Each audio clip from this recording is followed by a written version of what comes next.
માળિયા હાટીનામાં ગામની વચ્ચોવચ વાણિયા શેરીમાં આદમખોર દીપડો ત્રાટક્યો।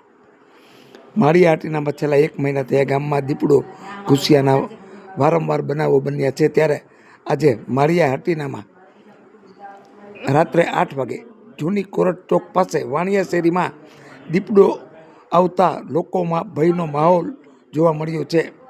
ગામમાં દીપડો આવતા વન વિભાગની ટીમ તાત્કાલિક ઘટના સ્થળે પૂગી ગઈ છે અને દીપડાને પકડવાની તજવીજ હાથ ધરી છે।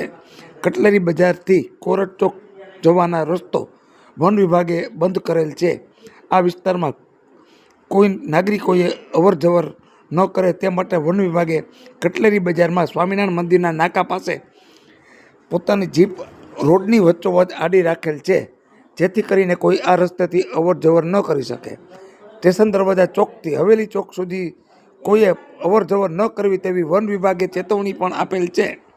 આમ માળિયા હાટીનામાં આજે રાત્રે 8 વાગે આદમખોર દીપડો આવતા લોકોમાં ભયનો માહોલ અને ફફડાટ મચી ગયો છે। જે દર્શક મિત્રોએ સુપરફાસ્ટ ચેનલને સબસ્ક્રાઈબર નથી કરી તેણે સબસ્ક્રાઈબર કરી દેવી।